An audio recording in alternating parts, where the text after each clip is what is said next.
Exodus 11. The plague on the firstborn. Now the Lord had said to Moses, I will bring one more plague on Pharaoh and on Egypt. After that, he will let you go from here. And when he does, he will drive you out completely. Tell the people that men and women alike are to ask their neighbors for articles of silver and gold. The Lord made the Egyptians favorably disposed toward the people, and Moses himself was highly regarded in Egypt by Pharaoh's officials and by the people.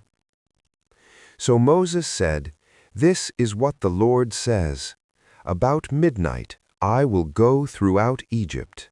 Every firstborn son in Egypt will die, from the firstborn son of Pharaoh, who sits on the throne, to the firstborn son of the female slave, who is at her handmill, and all the firstborn of the cattle as well. There will be loud wailing throughout Egypt, worse than there has ever been or ever will be again. But among the Israelites, not a dog will bark at any person or animal. Then you will know that the Lord makes a distinction between Egypt and Israel. All these officials of yours will come to me, bowing down before me and saying, Go, you and all the people who follow you. After that I will leave. Then Moses, hot with anger, left Pharaoh. The Lord had said to Moses, Pharaoh will refuse to listen to you, so that my wonders may be multiplied in Egypt. Moses and Aaron performed all these wonders before Pharaoh, but the Lord hardened Pharaoh's heart, and he would not let the Israelites go out of his country. Exodus chapter 12. The Passover and the Festival of Unleavened Bread. The Lord said to Moses and Aaron in Egypt, This month is to be for you the first month of your year. Tell the whole community of Israel that on the 10th day of this month, each man is to take a lamb for his family, one for each household. If any household is too small for a whole lamb, they must share one with their nearest neighbor, having taken into account the number of people there are. You are to determine the amount of lamb needed in accordance with what each person will eat. The animals you choose must be year-old males without defect, and you may take them from the sheep or the goats. Take care of them until the 14th day of the month, when all the members of the community of Israel must slaughter them at twilight. Then they are to take some of the blood and put it on the sides and tops of the door frames of the houses where they eat the lambs. That same night they are to eat the meat roasted over the fire, along with bitter herbs and bread made without yeast. Do not eat the meat raw or boiled in water, but roast it over a fire, with the head, legs, and internal organs. Do not leave any of it till morning. If some is left till morning, you must burn it. This is how you are to eat it, with your cloak tucked into your belt, your sandals on your feet, and your staff in your hand. Eat it in haste. It is the Lord's Passover. On that same night I will pass through Egypt and strike down every firstborn of both people and animals, and I will bring judgment on all the gods of Egypt. I am the Lord. The blood will be a sign for you on the houses where you are, and when I see the blood, I will pass over you. No destructive plague will touch you when I strike Egypt. This is a day you are to commemorate. For the generations to come you shall celebrate it as a festival to the Lord, a lasting ordinance. For 7 days you are to eat bread made without yeast. On the first day, remove the yeast from your houses, for whoever eats anything with yeast in it from the first day through the 7th must be cut off from Israel. On the first day, hold a sacred assembly, and another one on the 7th day. Do no work at all on these days, except to prepare food for everyone to eat. That is all you may do.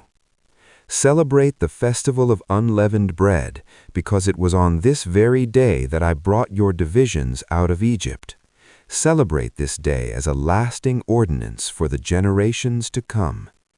In the first month you are to eat bread made without yeast, from the evening of the 14th day until the evening of the 21st day. For 7 days no yeast is to be found in your houses, and anyone, whether foreigner or native-born, who eats anything with yeast in it must be cut off from the community of Israel. Eat nothing made with yeast. Wherever you live, you must eat unleavened bread. Then Moses summoned all the elders of Israel and said to them, "Go at once and select the animals for your families and slaughter the Passover lamb. Take a bunch of hyssop, dip it into the blood in the basin, and put some of the blood on the top and on both sides of the door frame. None of you shall go out of the door of your house until morning. When the Lord goes through the land to strike down the Egyptians, he will see the blood on the top and sides of the doorframe, and will pass over that doorway, and he will not permit the destroyer to enter your houses and strike you down. Obey these instructions as a lasting ordinance for you and your descendants. When you enter the land that the Lord will give you as he promised, observe this ceremony. And when your children ask you, 'What does this ceremony mean to you?' then tell them, 'It is the Passover sacrifice to the Lord, who passed over the houses of the Israelites in Egypt and spared our homes when he struck down the Egyptians.' Then the people bowed down and worshipped. The Israelites did just what the Lord commanded Moses and Aaron. At midnight, the Lord struck down all the firstborn in Egypt, from the firstborn of Pharaoh who sat on the throne to the firstborn of the prisoner who was in the dungeon, and the firstborn of all the livestock as well. Pharaoh and all his officials and all the Egyptians got up during the night, and there was loud wailing in Egypt, for there was not a house without someone dead. The Exodus. During the night, Pharaoh summoned Moses and Aaron and said, "Up, leave my people, you and the Israelites. Go, worship the Lord as you have requested. Take your flocks and herds as you have said, and go, and also bless me." The Egyptians urged the people to hurry and leave the country, for otherwise, they said, "We will all die." So the people took their dough before the yeast was added and carried it on their shoulders in kneading troughs wrapped in clothing. The Israelites did as Moses instructed and asked the Egyptians for articles of silver and gold and for clothing. The Lord had made the Egyptians favorably disposed toward the people, and they gave them what they asked for, so they plundered the Egyptians. The Israelites journeyed from Ramesses to Succoth.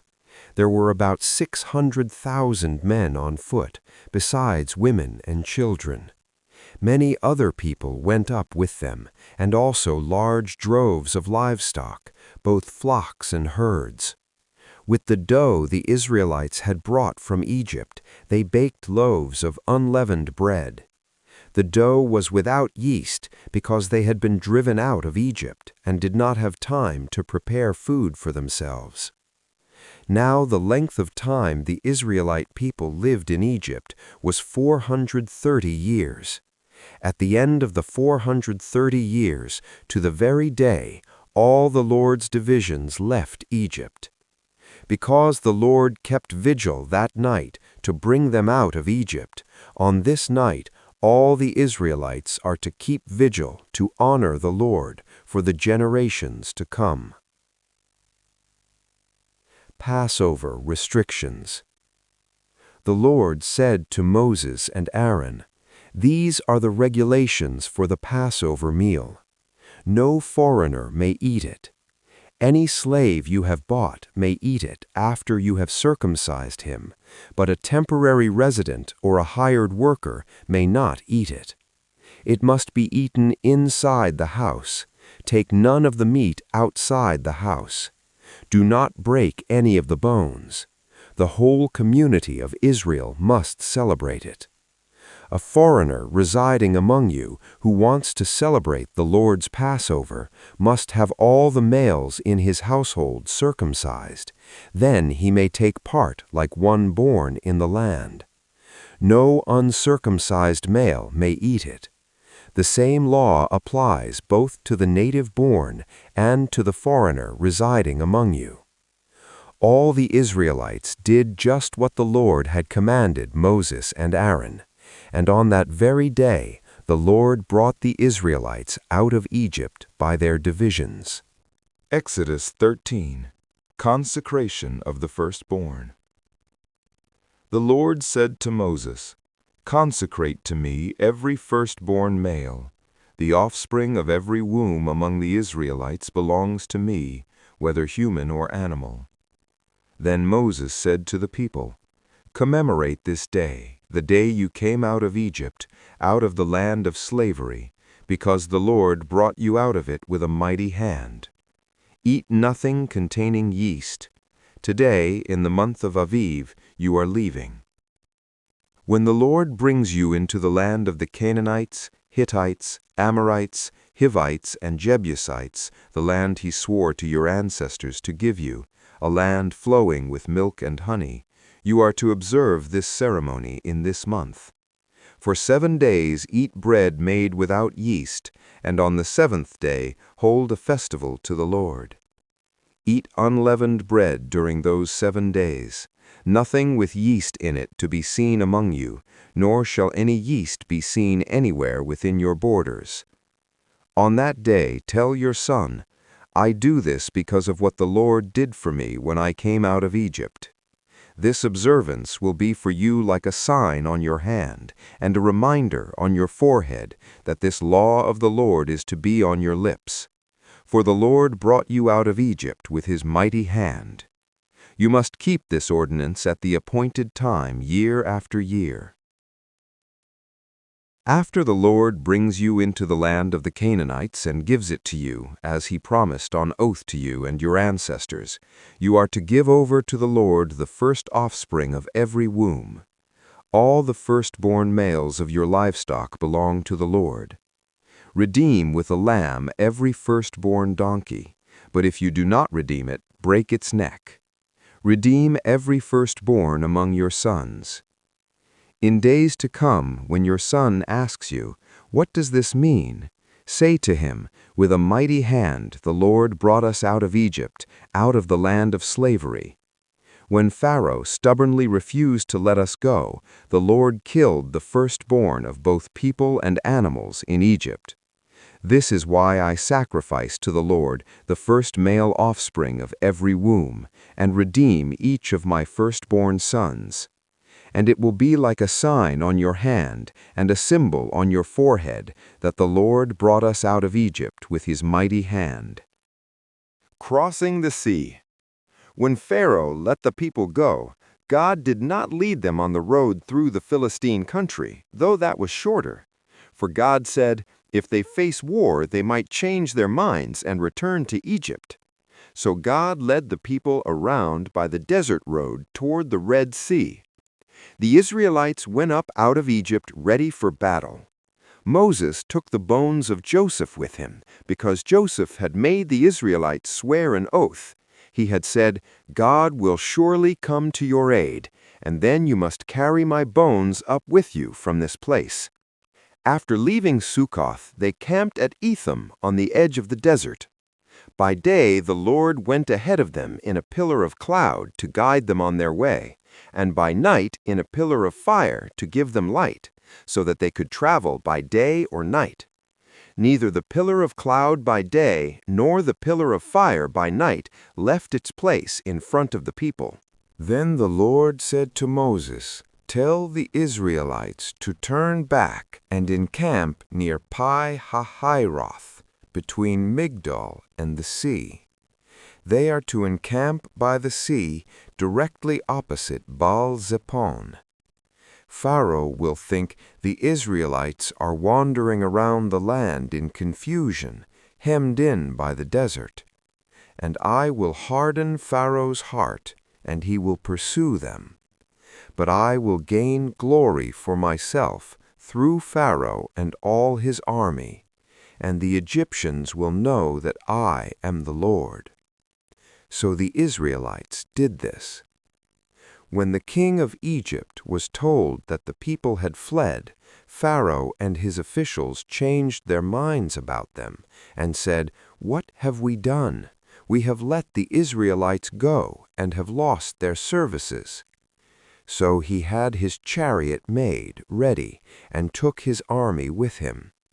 He took 600 of the best chariots, along with all the other chariots of Egypt, with officers over all of them. The Lord hardened the heart of Pharaoh, king of Egypt, so that he pursued the Israelites, who were marching out boldly. The Egyptians, all Pharaoh's horses and chariots, horsemen and troops, pursued the Israelites and overtook them as they camped by the sea near Pi-hahiroth, opposite Baal-zephon. As Pharaoh approached, the Israelites looked up, and there were the Egyptians marching after them. They were terrified and cried out to the Lord. They said to Moses, "Was it because there were no graves in Egypt that you brought us to the desert to die? What have you done to us by bringing us out of Egypt? Didn't we say to you in Egypt, 'Leave us alone, let us serve the Egyptians'? It would have been better for us to serve the Egyptians than to die in the desert." Moses answered the people, "Do not be afraid. Stand firm, and you will see the deliverance the Lord will bring you today. The Egyptians you see today you will never see again. The Lord will fight for you. You need only to be still." Then the Lord said to Moses, "Why are you crying out to me? Tell the Israelites to move on. Raise your staff and stretch out your hand over the sea to divide the water so that the Israelites can go through the sea on dry ground. I will harden the hearts of the Egyptians so that they will go in after them, and I will gain glory through Pharaoh and all his army, through his chariots and his horsemen. The Egyptians will know that I am the Lord when I gain glory through Pharaoh, his chariots, and his horsemen." Then the angel of God, who had been traveling in front of Israel's army, withdrew and went behind them. The pillar of cloud also moved from in front and stood behind them, coming between the armies of Egypt and Israel.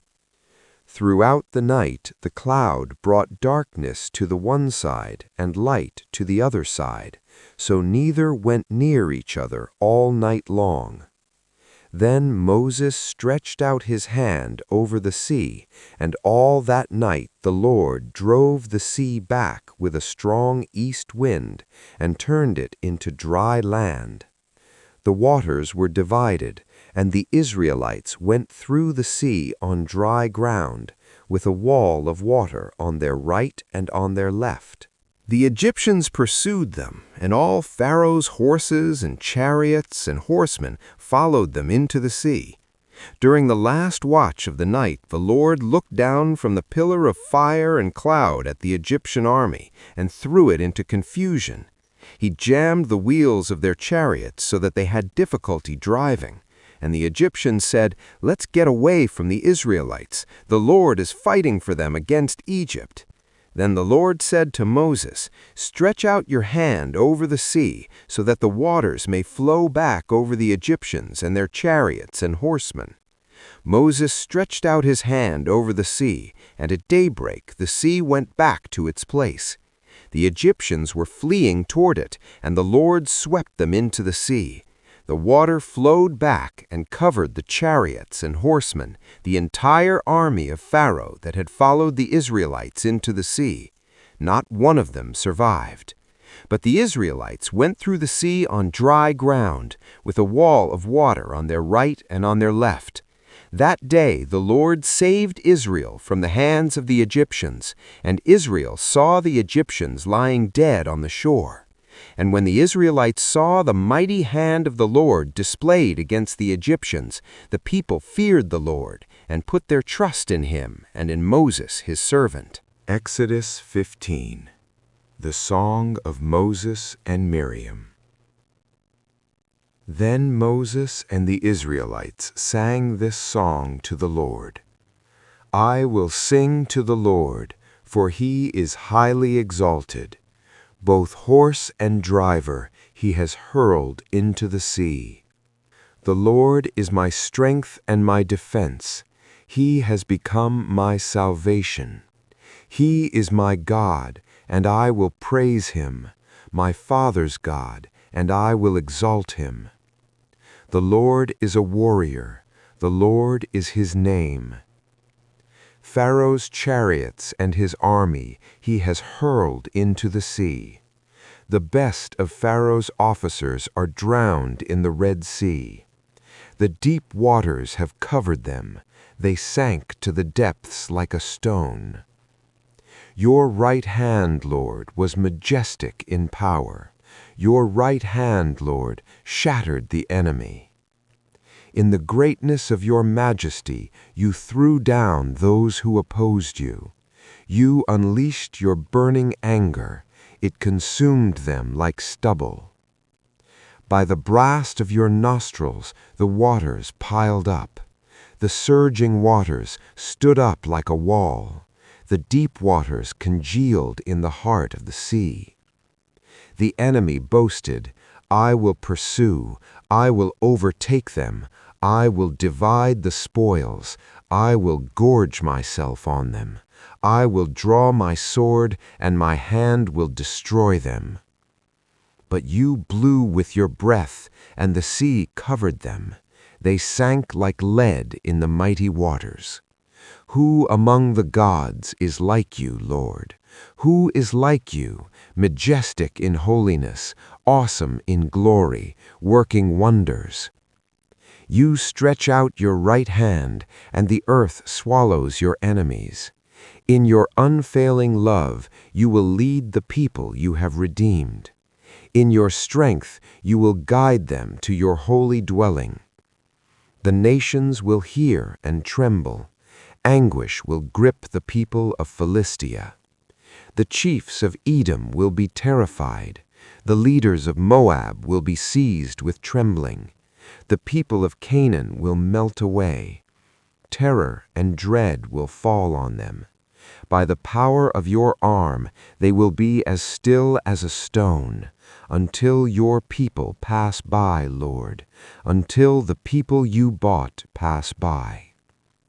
You will bring them in and plant them on the mountain of your inheritance, the place, Lord, you made for your dwelling, the sanctuary, Lord, your hands established. The Lord reigns forever and ever. When Pharaoh's horses, chariots, and horsemen went into the sea, the Lord brought the waters of the sea back over them, but the Israelites walked through the sea on dry ground. Then Miriam the prophet, Aaron's sister, took a timbrel in her hand, and all the women followed her, with timbrels and dancing. Miriam sang to them, Sing to the Lord, for he is highly exalted. Both horse and driver he has hurled into the sea, the waters of Marah and Elam. Then Moses led Israel from the Red Sea, and they went into the desert of Shur. For 3 days they traveled in the desert without finding water. When they came to Marah, they could not drink its water because it was bitter. That is why the place is called Marah. So the people grumbled against Moses, saying, What are we to drink? Then Moses cried out to the Lord, and the Lord showed him a piece of wood. He threw it into the water, and the water became fit to drink. There the Lord issued a ruling and instruction for them, and put them to the test. He said, "If you listen carefully to the Lord your God and do what is right in His eyes, if you pay attention to His commands and keep all His decrees, I will not bring on you any of the diseases I brought on the Egyptians, for I am the Lord who heals you." Then they came to Elim, where there were 12 springs and 70 palm trees, and they camped there near the water. Exodus 16. Manna and Quail. The whole Israelite community set out from Elim and came to the desert of Sin, which is between Elim and Sinai, on the 15th day of the second month after they had come out of Egypt. In the desert, the whole community grumbled against Moses and Aaron. The Israelites said to them, "If only we had died by the Lord's hand in Egypt. There we sat around pots of meat and ate all the food we wanted. But you have brought us out into this desert to starve this entire assembly to death." Then the Lord said to Moses, "I will rain down bread from heaven for you. The people are to go out each day and gather enough for that day. In this way I will test them and see whether they will follow my instructions. On the 6th day they are to prepare what they bring in, and that is to be twice as much as they gather on the other days." So Moses and Aaron said to all the Israelites, "In the evening you will know that it was the Lord who brought you out of Egypt, and in the morning you will see the glory of the Lord, because He has heard your grumbling against Him. Who are we that you should grumble against us?" Moses also said, "You will know that it was the Lord when He gives you meat to eat in the evening and all the bread you want in the morning, because He has heard your grumbling against Him. Who are we? You are not grumbling against us, but against the Lord." Then Moses told Aaron, "Say to the entire Israelite community, 'Come before the Lord, for He has heard your grumbling.'" While Aaron was speaking to the whole Israelite community, they looked toward the desert, and there was the glory of the Lord appearing in the cloud. The Lord said to Moses, "I have heard the grumbling of the Israelites. Tell them, at twilight you will eat meat, and in the morning you will be filled with bread. Then you will know that I am the Lord your God." That evening quail came and covered the camp, and in the morning there was a layer of dew around the camp. When the dew was gone, thin flakes like frost on the ground appeared on the desert floor. When the Israelites saw it, they said to each other, "What is it?" For they did not know what it was. Moses said to them, "It is the bread the Lord has given you to eat. This is what the Lord has commanded.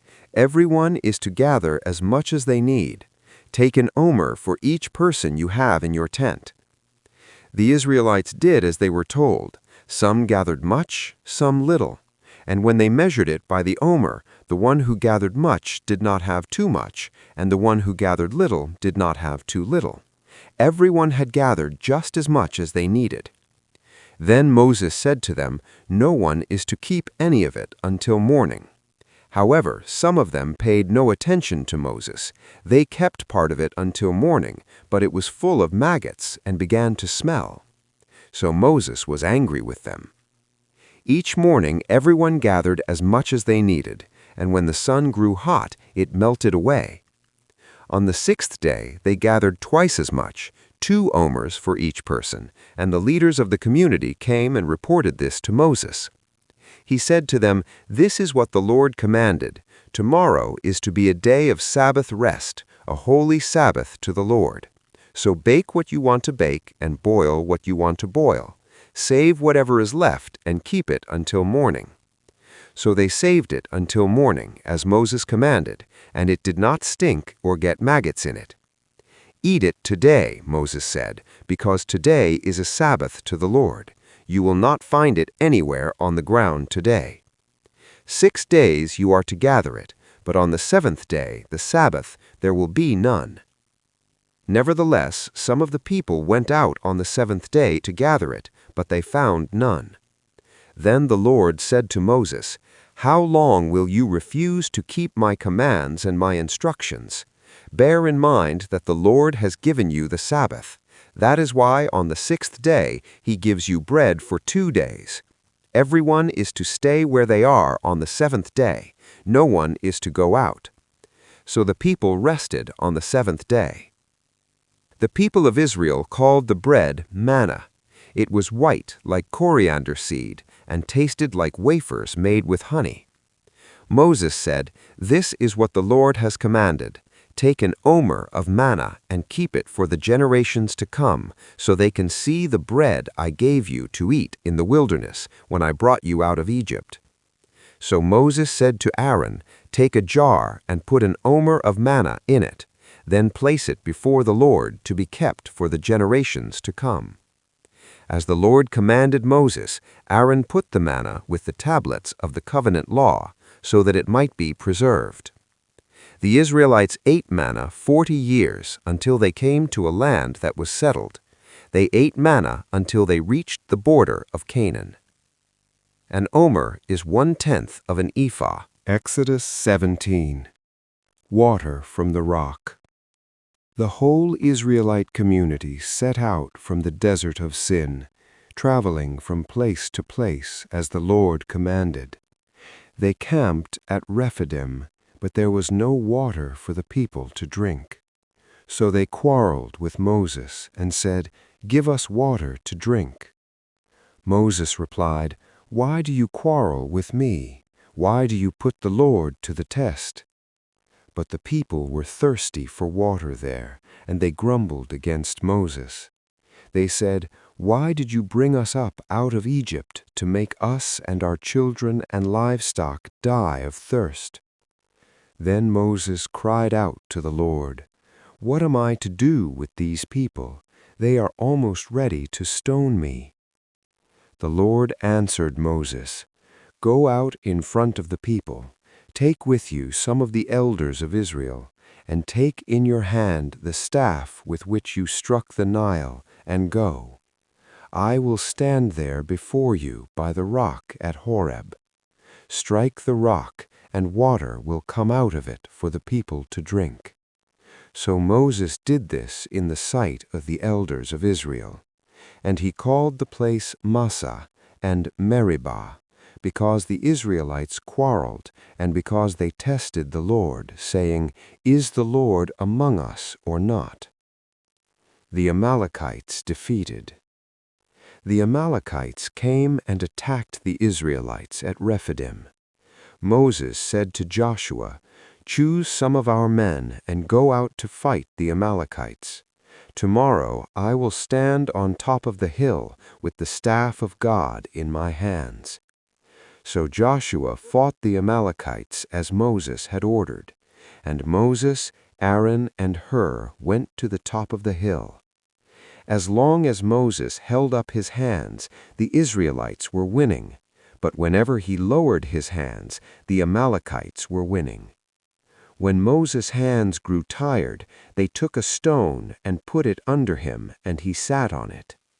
Aaron and Hur held his hands up, one on one side, one on the other, so that his hands remained steady till sunset.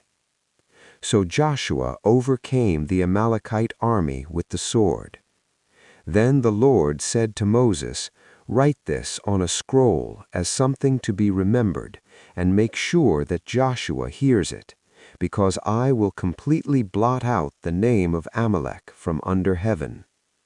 Moses built an altar and called it, "The Lord is my banner." He said, "Because hands were lifted up against the throne of the Lord will be at war against the Amalekites from generation to generation." Exodus 18. Jethro visits Moses. Now Jethro, the priest of Midian and father-in-law of Moses, heard of everything God had done for Moses and for his people Israel, and how the Lord had brought Israel out of Egypt. After Moses had sent away his wife Zipporah, his father-in-law Jethro received her and her 2 sons. One son was named Gershom, for Moses said, "I have become a foreigner in a foreign land." And the other was named Eleazar, for he said, "My father's God was my helper. He saved me from the sword of Pharaoh." Jethro, Moses' father-in-law, together with Moses' sons and wife, came to him in the wilderness where he was camped near the mountain of God. Jethro had sent word to him, "I, your father-in-law Jethro, am coming to you with your wife and her 2 sons." So Moses went out to meet his father-in-law and bowed down and kissed him. They greeted each other and then went into the tent. Moses told his father-in-law about everything the Lord had done to Pharaoh and the Egyptians for Israel's sake, and about all the hardships they had met along the way, and how the Lord had saved them. Jethro was delighted to hear about all the good things the Lord had done for Israel in rescuing them from the hand of the Egyptians. He said, "Praise be to the Lord who rescued you from the hand of the Egyptians and of Pharaoh, and who rescued the people from the hand of the Egyptians. Now I know that the Lord is greater than all other gods, for he did this to those who had treated Israel arrogantly." Then Jethro, Moses' father-in-law, brought a burnt offering and other sacrifices to God, and Aaron came with all the elders of Israel to eat a meal with Moses' father-in-law in the presence of God. The next day Moses took his seat to serve as judge for the people, and they stood around him from morning till evening.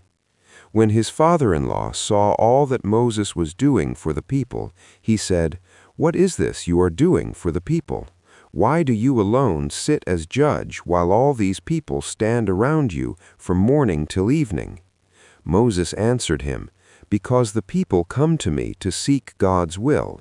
Whenever they have a dispute, it is brought to me, and I decide between the parties and inform them of God's decrees and instructions." Moses' father-in-law replied, "What you are doing is not good. You and these people who come to you will only wear yourselves out. The work is too heavy for you.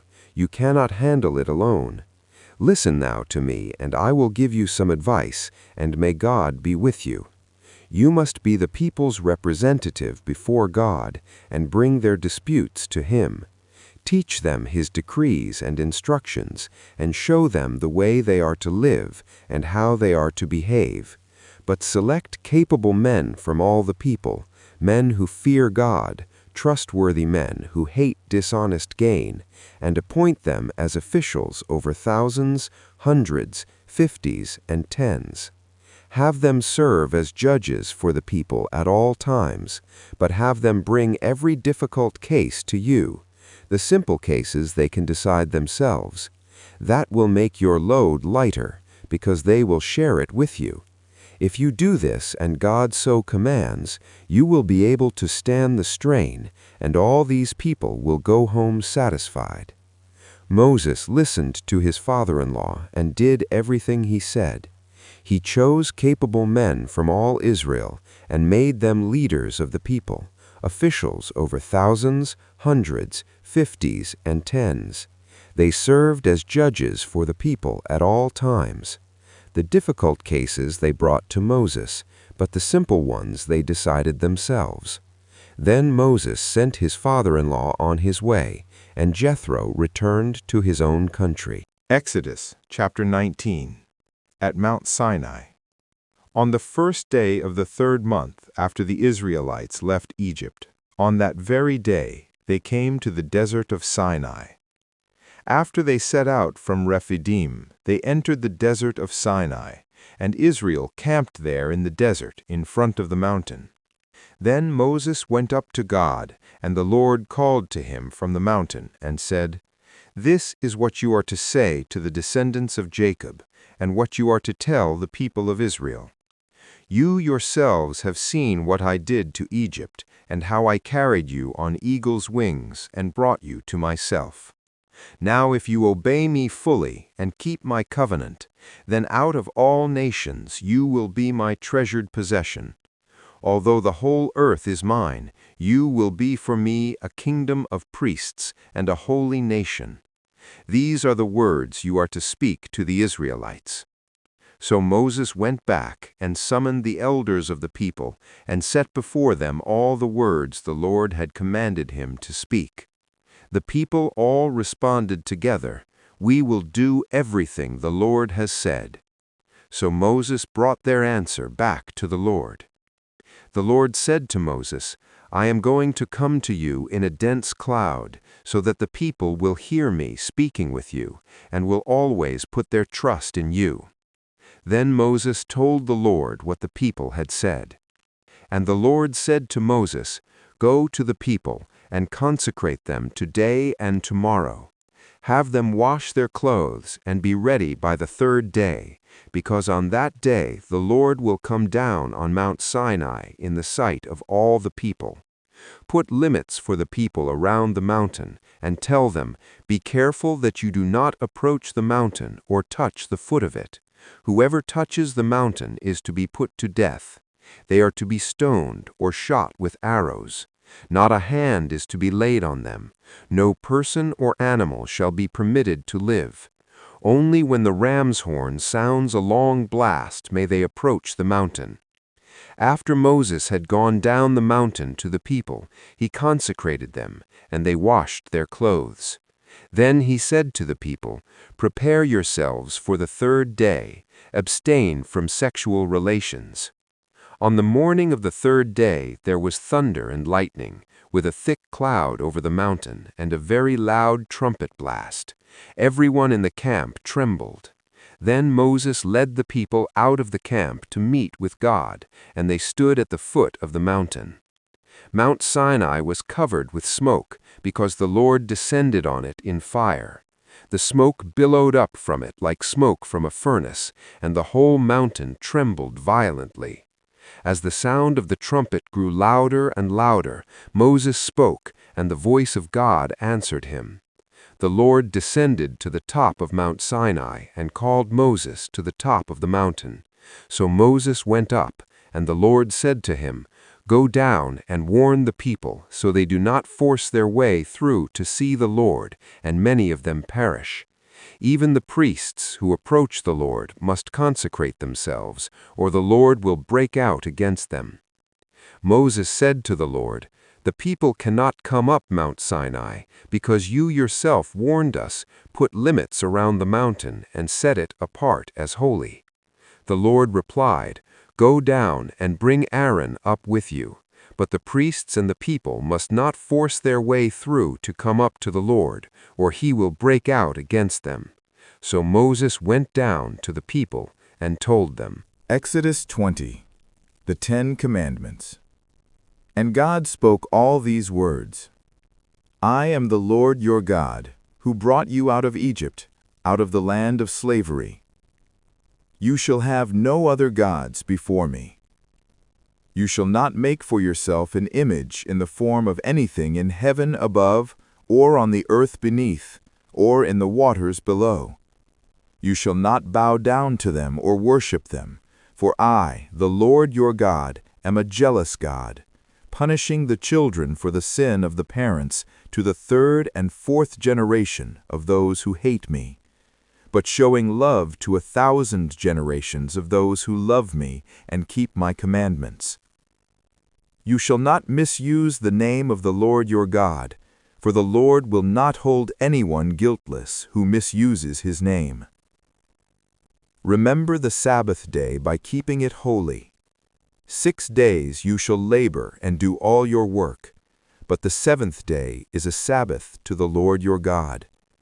On it you shall not do any work, neither you, nor your son or daughter, nor your male or female servant, nor your animals, nor any foreigner residing in your towns. For in 6 days the Lord made the heavens and the earth, the sea and all that is in them, but he rested on the 7th day. Therefore the Lord blessed the Sabbath day and made it holy. Honor your father and your mother, so that you may live long in the land the Lord your God is giving you. You shall not murder. You shall not commit adultery. You shall not steal. You shall not give false testimony against your neighbor. You shall not covet your neighbor's house. You shall not covet your neighbor's wife, or his male or female servant, his ox or donkey, or anything that belongs to your neighbor.